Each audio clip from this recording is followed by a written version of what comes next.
I think the Montreal Canadiens are a team that has a strong young core. And I, along with a lot of other insiders and people with expectations, and I think we're going to talk about what the Montreal Canadiens think as well, I think that this is a team that should be being aggressive this offseason. And we have information now that it seems that the Montreal Canadiens are in on that as well. Because I think that the Montreal Canadiens feel that they are ready to take the next step.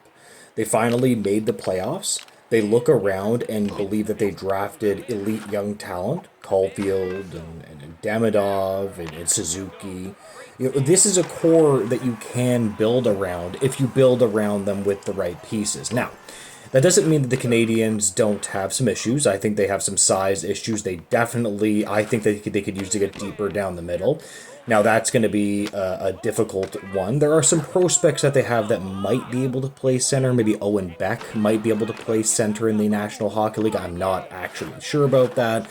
But there are some players that I look at that, especially with the Laval Rocket, we aren't talking nearly enough. The Laval Rocket are actually doing really, really, really well this season, which is fantastic to see. Now, not all those players are going to make the Montreal Canadiens roster, but it's still good to see.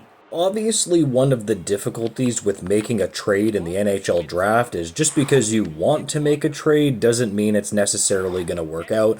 Unfortunately, there can be things that can, quote, dilute the market. And that's what we're going to be talking about today, because there's a number of other teams, and a specific team recently, according to Marco D'Amico, and actually their general manager coming right out and saying it, not even just insider information, that they are going to be looking to also have their first round picks on the market as well, which possibly could dilute the market.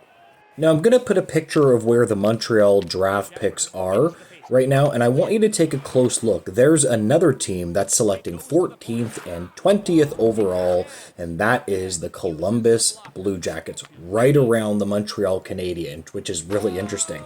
And recently, according to Marco D'Amico and their general manager, as I said, has said that their first round picks are on the market, and that's, according to Marco D'Amico, which he's making a fair point right now, very well can dilute the trade market for the Canadiens and first round selections. It is going to be so interesting to see how many mid-round, first-round selections are available, and possibly even outside of the top five.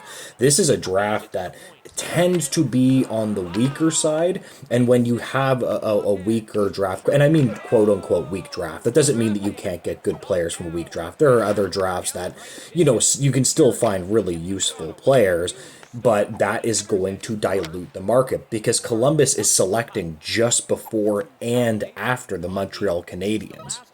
Now, I'm going to play out another scenario for the Montreal Canadiens that you might want to do. Is it possible for them to use their selections to trade up in the draft where possibly Columbus's draft pick is, or perhaps another team? Like, you could have a completely different strategy that you could draft a young centerman. I don't know how much I like that, though, because this player, even if he does make the NHL, is going to be what? Even if you're lucky, 2 years if you really hit on a pick. Even if you hit on a pick in this draft, I'm going to say 2 years. And that's me being a little bit overly positive, if you understand what I mean. Now, I would like to be clear with my beliefs. I mean that the Habs should trade their picks if they get relative fair value. They shouldn't just trade their picks for the sake of trading their picks. I really don't like that strategy. Like, at the end of the day, it is still a 16th and 17th overall selection in the NHL draft. And let's remember, there's always draft picks that fall in the draft. So if you follow this channel, you might be saying, well, hold on, Pixel Plus, you've been advocating for them trading their picks, which is true, but you need to find the right trade that makes sense for the fans and the organization, not just make a trade to make it. But my point is that they should be at least on the table. Now, or move up, possibly.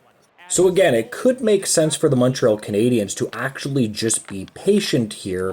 I mean, they do have, like I said, I personally like Owen Beck. I think they need a guy that can play center in the NHL. He's been doing quite good with the Laval Rocket. I mean, actually, the Laval Rocket have been doing it, although unfortunately today they did lose to the Rochester Americans, and they are going to a decisive Game 5, but I still think they're probably going to pull that out. But I think that maybe it might make sense to keep on drafting and then just wait on a guy like Owen Beck, and hopefully he can play center for you. I personally just really think that the Montreal Canadiens center position is just really thin. Like, people talk about Doc, I really, man, I'm not, Dvorak. I think that the only proper center, I mean, not just proper, I think Nick Suzuki is a frontline talent, but he needs more help behind him. And it's funny that in the NHL, it seems that, like, it's just, you're going to have to develop your own centers now, because they're just so hard to find. It's just almost impossible to find them. I mean, God, you guys are going to see how many players are going to get overpaid. I can't wait until July 1st. There's so many good storylines this year with Mitch Marner. You have so many good storylines when it comes to centers and center positions, like Yanni Gourde. Like, what is he going to get paid? I really, really don't want the Montreal Canadiens, from their perspective, to panic. Don't panic. Right? Don't just spend a bunch of money because you need a centerman. You might actually make sense just to draft one. I want them to be aggressive, but only if it actually makes sense. So the question of this video, what kind of trade would you make? Do you think it's true that Columbus is going to dilute the market like Marco D'Amico was saying?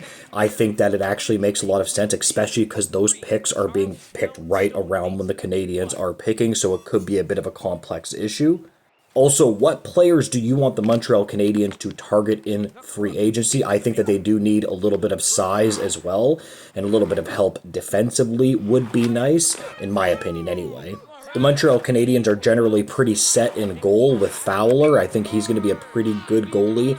He's a U.S. goalie as well, so U.S. has a lot of good goalies and a really good goalie program that is just pumping out elite goalies all the time. So that's another good thing. That'll probably work out in their favor as well. Anyways, I am going to end this video right here. If you can make sure to like, comment, and subscribe, I would greatly appreciate that, guys. And make sure to have a great day. Goodbye, guys.